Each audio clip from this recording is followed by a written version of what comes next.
Coucou les amis. Bon, il me tenait à cœur vraiment de faire cette vidéo aujourd'hui. Déjà pour vous dire que tout va bien. Je vais essayer de pas trop rire parce que ça fait très mal aux côtes quand je rigole. Donc c'est juste pour vous dire que tout va très bien. Je vous remercie énormément pour tous vos messages. Effectivement, j'ai publié hier un message sur les réseaux sociaux pour un petit peu vous raconter mon expérience des derniers jours. Désolée, ça me fait rire, mais il n'y a rien de rigolo dans l'histoire, mais en fait, si, c'est assez drôle, vous verrez. Et c'est vrai que vous avez été très nombreux, j'ai reçu de nombreux messages, remerciements, enfin pas des remerciements, plus des messages de soutien d'ailleurs dans l'histoire. Et je vous remercie énormément pour tout ça. Bien sûr, ce message n'était absolument pas fait pour vous faire peur ou pour voilà, être au centre de quoi que ce soit. C'était vraiment pour vous partager ce que je vis tout simplement, parce que c'est vrai que je trouve toujours ça plus cohérent de dire ce qu'on vit dans l'instant plutôt que de penser qu'il ne faut pas le dire pour X ou Y raison. Donc c'est vrai que moi j'ai plutôt à cœur de transmettre ce que j'expérimente dans l'instant, peu importe cette expérience. Alors c'est vrai qu'en 2022, l'année n'est pas encore finie, mais en 2022 c'est vrai que ce qui a été partagé, expérimenté, n'a pas été tout le temps, on va dire, extrêmement jouissif, en apparence.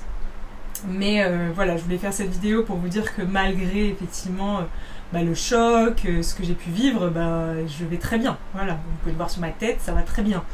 Je vais apprendre à parler beaucoup plus lentement, parce que c'est vrai qu'avec avec les poumons qui sont un petit peu étouffés par le sang et puis par les contractions, enfin bon bref, le pneumothorax c'est vraiment une réduction d'air dans les poumons, hein, la paroi finalement qui s'est complètement élargie, et donc j'inspire moins d'air que d'habitude, et c'est vrai que pour moi là dans l'instant, parler est une expérience un petit peu plus difficile que d'habitude, mais ça n'empêche en rien que ça me tenait à cœur de faire cette vidéo pour vous faire un coucou, vous dire que ça va, et puis un petit peu pour vous relater de vive voix cet incident, répondre à 2-3 questions aussi. Sachez que voilà, ce qui a été vécu, donc pour dire un petit peu l'histoire, ça me fait rire, en fait c'est cocasse comme histoire, parce que c'est vraiment un manque d'attention en fait.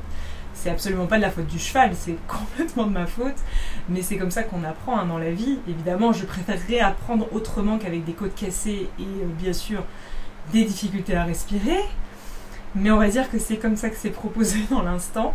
Il est vrai que j'ai 2 poulains qui sont arrivés à la maison, et puis avec un cœur grand comme ça, on aurait dit une enfant de 3 ans et demi dans le pré, hein, Charlotte, 3 ans et demi, un enfant qui voit débarquer un gros jouet, quoi, vous voyez, et j'étais toute contente dans le pré, j'ai commencé à les gratouiller, tout ça, et puis elles étaient trop contentes, et c'était un trop beau moment, et en plus elles leur demandaient, donc c'était trop beau, j'étais aux anges. Et en fait, un des poulains, donc la plus âgée, celle qui a 1 an et demi, je ne sais pas exactement pourquoi elle a fait ça, mais il y a plein de raisons qui pourraient expliquer ça. Mais en soi, savoir pourquoi ne changerait rien au fait qu'elle l'a fait. J'étais en train de m'occuper de la plus petite, et en fait, elle est passée dans mon dos. Je l'ai perdue du champ de vision. Et puis, j'ai capté qu'elle était dans mon dos au moment où j'ai réceptionné l'impact, qui m'a projeté effectivement sur plusieurs mètres à l'avant. Par chance, comme je disais dans ce post, quand je dis que je passais à quelques centimètres de la mort, c'est pas juste pour rire, quoi. C'est vrai que on en rigole a posteriori ou on en pleure, peu importe les réactions intérieures, mais c'est vrai que j'avais la chance à ce moment-là précis d'être penchée en avant en fait. J'étais penchée en avant en train de regarder un truc sous le ventre de la petite, et c'est à ce moment-là qu'elle a envoyé les pieds. Donc je les ai réceptionnés, un dans la jambe et un dans le dos, et c'est vrai que si j'avais été droite, je pense que je me l'emplafonnais en pleine tête ou en pleine colonne vertébrale. Donc c'est vrai que j'ai eu beaucoup de chance, ça m'a culbuté effectivement à plusieurs mètres devant moi, j'ai fait un roulé-boulé, et puis assez rapidement je me suis rendu compte que je ne respirais plus. Et c'était vraiment suffocation totale, impossible de respirer. Et ce qui est paradoxal, hein, pour ceux qui me connaissent, c'est vrai que j'ai un petit côté un peu cagueuse. On va dire que, bon, moi, tous ces machins-là, on respire plus, ou bon, voilà, ça me fait vite flipper quand même. Hein. Faut pas trop me parler d'aiguilles, de chirurgie, de machins comme ça, je suis un peu une cagueuse avec tout ça. Et c'est vrai que paradoxalement, à ce moment-là, pourtant j'étais dans un état critique, hein, évidemment. J'ai eu le réflexe de me mettre à l'abri, heureusement mon conjoint était là, sinon je n'aurais pas réussi à me déplacer. Et j'ai eu le réflexe de me mettre de l'autre côté des fils, ça a été le réflexe de survie ça. Donc j'ai réussi à me bouger légèrement en me glissant et en me roulant dans la terre. c'est comique parce qu'après j'ai transporté cette terre jusqu'à l'hôpital avec les fourmis, les mouches et tout ça, enfin c'était sympa. Je leur ai pourri leur ambulance, pourri les urgences, j'ai tout pourri les lits, machin, bon c'est pas grave, ça c'est l'anecdote. Et c'est vrai que après avoir eu ce réflexe de survie, j'étais toujours en tachycardie, j'y suis restée un peu plus d'1 heure quand même, donc ça a duré longtemps cette expérience où je ne respirais pas, ou quasiment pas, ou très peu. Et paradoxalement, en même temps que ça, il y avait une forme de dilution et une forme de paix. Alors c'est vrai que c'est bizarre, hein, parce que tu es à la fois en train d'hyperventiler et tu ne respires pas, et à la fois, il y a un truc à l'intérieur qui est complètement décontracté, posé. Et c'était... bon alors, moi je sais ce dont je parle, parce que c'est quelque chose dont j'ai déjà plusieurs fois fait l'expérience. Et c'est vrai qu'il y a 10 ans en arrière, j'ai vécu un accident un peu similaire, sauf que j'étais dans ma voiture et j'ai heurté le pilier central sur l'autoroute à 110 km/h. Et pareil, de l'inattention. Et c'est vrai qu'à l'époque, je ne l'avais pas du tout vécu de la même manière, parce que j'ai vécu cet état de dissolution, sauf qu'à ce moment-là, j'ai eu extrêmement peur à l'époque. Et puis là, étant donné que tous ces états-là, c'est comme un quotidien maintenant pour moi, j'ai tout de suite compris que j'étais complètement en train de me dissoudre dans quelque chose de plus grand, dans un océan de paix. Et en fait, je n'avais absolument pas peur. Ce qui était paradoxal, parce que à la fois le corps qui partait dans tous les sens, et à la fois un truc difficilement explicable ou retranscribable, même si pour moi ça me semble pas tout à fait, ça me semble ordinaire en fait. Et en fait, ce qui s'est produit, c'est que ça a duré un certain temps, si bien que même mon conjoint me disait mais j'appelle les urgences, j'appelle les pompiers, et je disais non, attends, tout en respirant pas, hein, donc attends. Et je dis attends. Et donc lui, au bout d'un moment, bien sûr, il a appelé, et heureusement, parce que oui, on va pas rester comme ça 107 ans non plus. Mais c'est vrai que c'était la première chose assez paradoxale, et au creux de ça, j'ai clairement entendu « Ne t'inquiète pas, c'est pas ton heure hein. ». Parce que c'est vrai que sur le moment, quand on hyperventile comme ça et qu'on n'arrive plus à prendre le souffle, on pense sincèrement qu'il y a un poumon qui a été perforé. Alors non, moi j'ai de la chance, il n'a pas été perforé, bon, il a été clairement très très réduit de sa capacité habituelle, hein, on appelle ça un pneumothorax, plus rempli de sang. Donc c'est vrai qu'il y a eu une contusion à l'intérieur, mais et puis bon, ceux qui se sont déjà cassés des côtes, vous savez très bien qu'on n'arrive pas à respirer, ça fait hyper mal, hein, mais c'est absolument pas grave, hein, accessoirement au passage je le dis, c'est absolument pas grave. Et c'est vrai que j'ai entendu ça, et donc je savais que c'était pas mon heure. Bon, je savais pas ce qui allait être réservé par la suite, mais voilà, donc je voulais témoigner de ça déjà, et puis c'est vrai qu'après, il s'est passé des choses assez extraordinaires au creux de cette expérience, parce que donc j'ai été emmenée par les pompiers, et ce qui est trop bizarre, c'est que quand je suis sortie du camion de pompiers, donc en brancard évidemment, parce que je pouvais pas bouger, hein, ils m'ont brancardé, et puis donc ils m'ont sorti du camion, donc j'étais toujours dans un état un peu...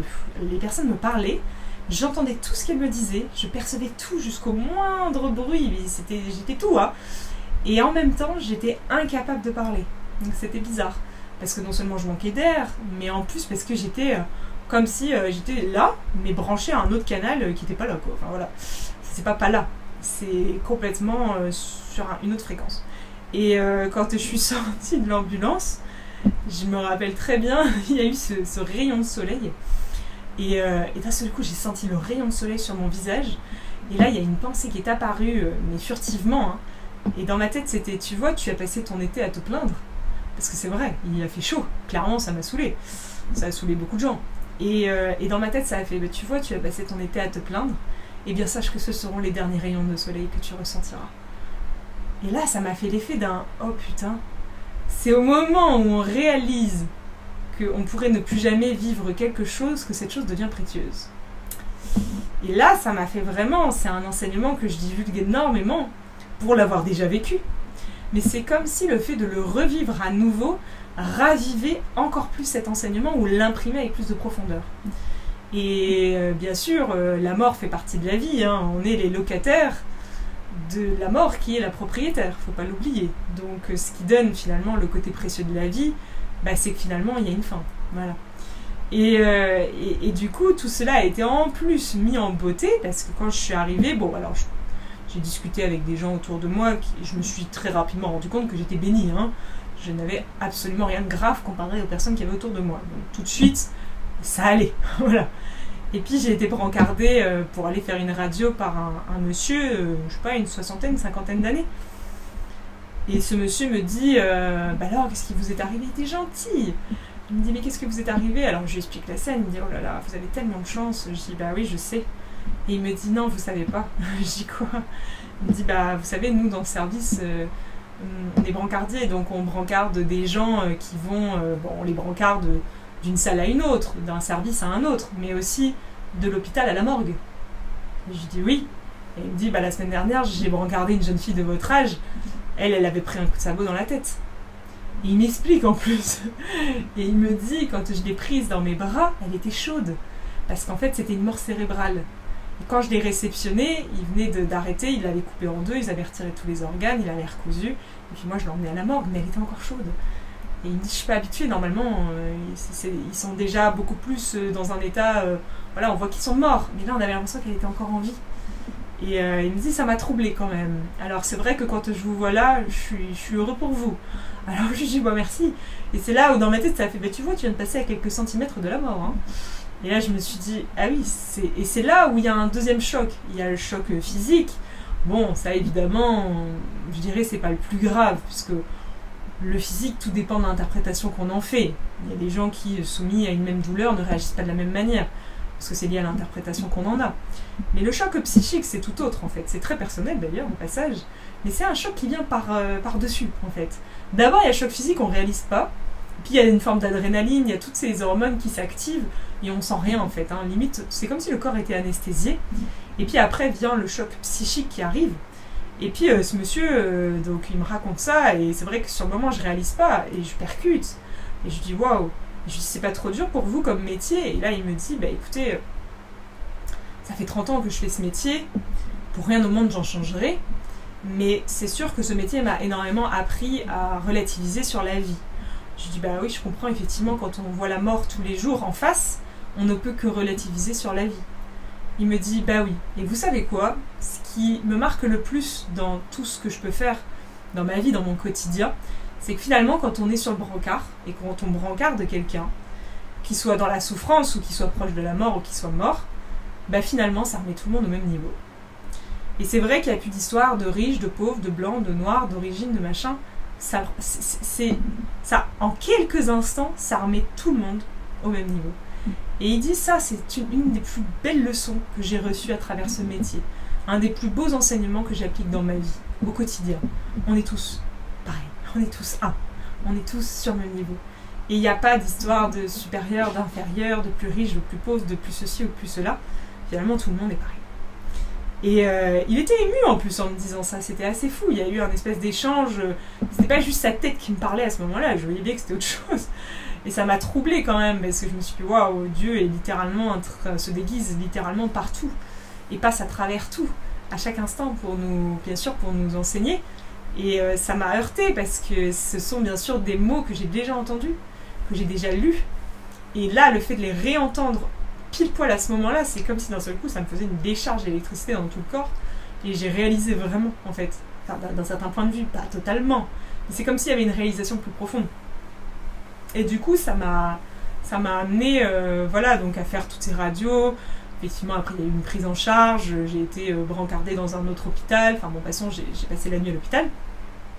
Et j'ai continué à rencontrer des gens extraordinaires, allant jusqu'à mon chirurgien, qui était juste énorme, avec qui on a eu de bonnes rigolades, une certaine ouverture d'esprit pour un médecin, je trouve. Et c'était assez exceptionnel de voir que dans ce milieu, il y a vraiment des gens extraordinaires, comme partout. Hein. Il y a des cons et il y a des gens magnifiques. C'est toujours pareil. Et ce qui m'a aussi troublée au cœur de cette expérience, et c'est pour dire que j'étais dans un état un peu bizarre, mais j'y suis toujours un peu, hein, et c'est que il y a eu ce médecin qui est arrivé aux urgences, donc le médecin des urgences. Après il y a eu mon médecin urgentiste, le médecin de l'hôpital qui était un autre médecin encore. Mais le médecin des urgences est arrivé vers moi, il n'y en avait pas encore les résultats de la radio, on ne voyait pas bien sur la radio. J'ai dû passer une IRM. Et entre deux, elle était persuadée que j'avais rien. Donc elle vient me voir, elle me dit, c'est quoi votre douleur? Je lui dis 5-6. Elle me dit, elle fait, oui, non mais vous avez rien en fait. Et elle était méchante. Et en fait, elle était méchante, mais j'avais tellement d'amour pour elle. C'était trop bizarre. Et en plus, elle était brutale. parce qu'elle m'a soulevée un peu brutalement, elle m'a fait mal évidemment puisque j'avais des côtes cassées, et puis un pneumothorax et hémothorax, donc c'est vrai que ça fait un petit peu mal. Et elle m'a un peu brutalisée, elle a tapoté fort, et là vous sentez, j'ai dit oui, là je sens, oui effectivement, là je sens. Et je l'ai laissé croire qu'effectivement j'avais rien, et c'est marrant parce qu'elle était dans une souffrance en fait, cette femme, et c'est comme si à ce moment-là, bah, elle me faisait du mal d'un certain point de vue, mais c'est comme si ça me faisait pas mal. Et je ressentais telle compassion en fait pour cette personne, pour tout le monde en fait, tous les gens qui souffraient tout autour, parce qu'il y a des gens qui souffrent et franchement c'est difficile de supporter ça pour soi-même et pour les autres. Et il y a des personnes voilà, qui l'expriment et qui le verbalisent et c'est pas toujours évident. Et donc elle est revenue donc j'ai passé l'IRM, elle est revenue plus tard, elle m'a dit je suis vraiment désolée, je me suis trompée, vous avez effectivement quelque chose. Elle me dit pardon, je suis désolée. Et en fait elle était belle quoi, c'était magnifique. Donc voilà ce que j'ai vécu. Et en fait ce que je voudrais aussi témoigner, parce que je ne suis pas la seule sur cette planète à vivre des chocs, et donc tout le monde évidemment en vit au cours de sa vie. Et ce que je trouve assez intéressant, c'est tout le processus qui se déroule à travers ça. Et en fait, moi le processus, pour moi il est simple, c'est le choc physique, on ne réalise pas, on est transporté, on ne réalise pas ce qui nous est arrivé, puis on commence à le réaliser parce qu'on a la douleur qui apparaît, et puis ensuite on réalise le choc psychique. Et le choc psychique, il arrive parce qu'il y a une espèce de réminiscence, c'est comme si le fait de secouer quelqu'un par le choc physique, ou psychique ou émotionnel hein, d'ailleurs, un choc ça secoue. Et en fait ce que ça secoue c'est des informations. Et c'est comme si au creux de cette expérience, plein d'informations étaient remontées à la surface. Et c'était marrant aussi ça. Et j'observe que dans toute ma vie, toutes les expériences que j'ai vécues comme ça a été le cas. Et je pense que c'est le cas pour bon nombre d'entre vous. On a au milieu de tout ça un truc qui remonte. Et ça va se présenter sous forme de pleurs, de larmes, de souvenirs, de mémoires, d'histoires. Et c'est vrai que moi, le premier truc qui m'est remonté, c'est putain, je me retrouve dans la même situation qu'il y a 10 ans en arrière. Oh, qu'est-ce que j'ai pas compris? Et là est arrivé une espèce de drame, vous voyez, qui a commencé à pointer le bout de son nez. Puis est arrivé mon père, qui est mort d'un cancer des poumons, évidemment. Puis je sentais une telle douleur, un pneumothorax, ça fait mal, quoi. Et je sentais une telle douleur dans ma poitrine, j'étais là, oh putain, c'est ça, avoir mal au poumon, bah dis donc, il a dû souffrir. Et boum, je connecte à une autre information. Et je fais remonter des mémoires comme ça. Et puis évidemment, le jeu est bien fait. Donc on commence à tomber dans la mémoire, à pleurnicher, à se dire « Ah, c'est horrible, ah !» Et puis c'est marrant parce que je me suis vue, en fait, basculer là-dedans. Et en fait, d'un seul coup, dans ma tête, ça a fait « Non mais c'est bon, ça suffit maintenant. Tout ça ne t'appartient pas, en fait. Tu respires, c'est fini. » Et en une microseconde, toutes ces informations qui pourtant sont réelles d'un certain point de vue, parce qu'on ne peut pas dire que ça n'a pas existé, c'est du passé, ça n'existe plus au présent, et le temps n'existe pas, donc d'un certain point de vue, ça n'a jamais existé. Mais il n'empêche que c'est intégré, emmagasiné, comme dans un petit cartable, comme dans un processeur qui récolterait la somme de toutes les informations, de choses qu'on a vécues et qu'on n'a pas réussi à digérer, auxquelles on s'est identifié. Et à nouveau, on retrouve tout ce processus d'identification, d'ego, de processus erroné, à la forme, à l'histoire. Et toutes ces histoires remontaient, et en même temps, il y avait ce truc à l'intérieur de moi qui voyait ce qui se déroulait, mais qui n'y croyait plus. Et donc c'était très bizarre, parce qu'à la fois il y avait ça, et à la fois il y avait un autre truc à l'intérieur qui était complètement dissous toujours, et qui ne pensait rien, ne jugeait pas, ne disait rien, ne commentait pas, mais comme un espèce de truc qui goûtait à ça, tout en sachant que c'était pas ça, mais qui avait besoin d'y goûter, voilà. Et du coup, j'ai goûté ça, je sais pas, ça a duré 10 minutes, et puis après c'était fini. Et après ça, c'est comme si, et c'est pour ça que je vous dis que tout va bien, parce qu'après ça, c'est comme si, je sais pas comment l'expliquer, la vie n'a pas changé, il n'y a rien qui a changé. Hein. Enfin, je veux dire, c'est pas grave, hein. Il y a des gens qui vivent des choses bien plus fortes et bien plus... Voilà, c'est rien du tout à l'échelle de l'univers. Mais c'est comme si la manière de percevoir la vie change. C'est ce que j'ai écrit dans ce message. C'est quand on goûte finalement à une telle proximité avec elle, là, avec la mort, bah, ça ramène du sens à la vie. Hein. Ça nous permet de goûter à la vie en fait. Et ça c'était beau. Et ça, c'était beau. Et je trouve qu'au cœur des expériences hospitalières, traumatiques, etc., il y a toujours quelque chose de beau, en fait. et que cette beauté est au-delà de l'histoire. Et que l'histoire nous ramène à une forme de souffrance, à une forme de douleur. Il y a mon chien qui va me faire un bisou. Mais que derrière l'histoire, quand on se rend compte que nous ne sommes plus cette histoire, et que cette histoire, certes, a eu lieu, bien sûr, mais qu'aujourd'hui elle est révolue et qu'on n'a plus besoin de s'identifier à ça pour vivre et pour avoir une forme d'identité, de reconnaissance, de statut, de légitimité ou je ne sais quoi dans cette vie, bah on se rend compte que derrière, il y a quelque chose de magnifique. Parce qu'en appréhendant cette finité, cette finalité du corps, de l'expérience terrienne en tant que telle, cette finitude de l'expérience, c'est comme si on touchait à l'éternité de notre présence. Et ça, c'est une seconde d'éternité. Mais cette seconde d'éternité, j'ai toujours l'image de l'éclair sur le chemin. C'est comme si d'un seul coup, il y avait un éclair dans le ciel et que cet éclair venait finalement éclairer un chemin. Et qu'en fait, oui, il y a vraiment quelque chose. Et que c'est pas juste une théorie. C'est pas juste mental. C'est pas juste un concept. C'est quelque chose qui est. Et qui est propre à chacun, bien sûr. Mais quand il y a cet éclair sur le chemin, derrière, on revient à nouveau dans le noir. C'est pas le sujet. L'éclair, c'est une seconde. Donc à nouveau, on est dans le noir, il revient dans sa vie. Et ce matin, je répondais à mes mails. Enfin voilà, la vie continue. J'étais avec mon chien, avec mes chevaux, et la vie continue. Mais c'est comme si il y avait un regard autre qui était déposé sur elle. C'est un regard avec un peu plus de distance, un peu plus de... je sais pas comment le qualifier. Voilà. Donc je voulais vous témoigner de ça à cœur ouvert et à chaud, parce que je sais très bien que dans cette période actuelle, et je l'ai vu dans les messages que vous m'avez écrits, on est quand même nombreux à avoir vécu des expériences difficiles cette année, qui ont parfois été bien plus graves que ce que j'ai pu vivre ici, même s'il n'y a pas d'idée de plus ou moins, évidemment. Mais on va dire qu'il y a des expériences qui prennent un peu plus de temps à se résorber. Moi j'ai de la chance, ça va durer 1 mois cette histoire, et puis mes os ils vont se ressouder, et puis c'est reparti. Enfin je veux dire, c'est pas... physiquement, c'est pas très engageant. Psychiquement, c'est pas très engageant non plus. En fait, rien n'est engageant psychiquement si on se détache de l'histoire. Voilà. Et je pense que dans ces expériences-là, le plus dur, c'est pas toujours le physique.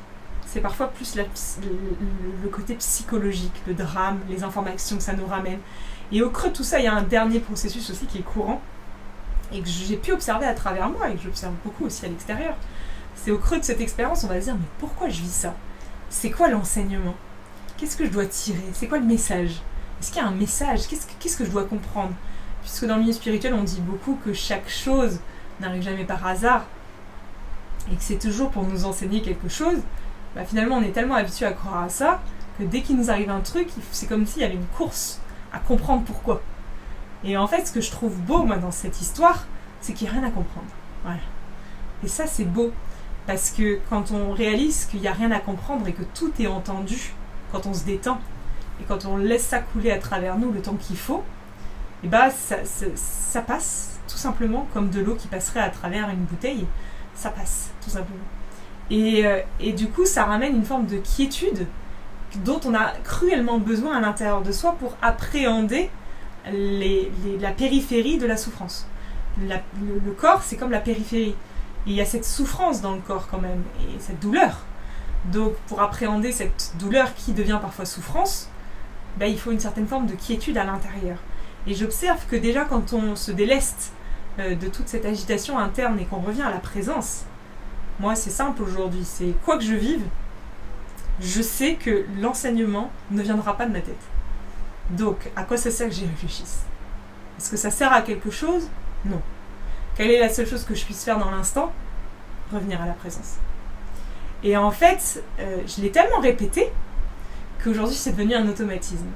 Donc c'est vrai que même au cœur de cet accident, quand j'étais dans ce pré et que elle m'a renversée, c'est venu automatiquement.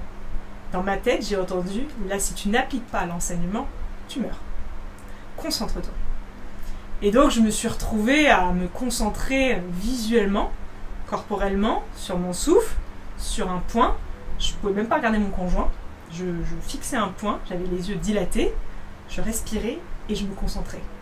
Et ça, c'était à mon sens le plus bel enseignement qui soit.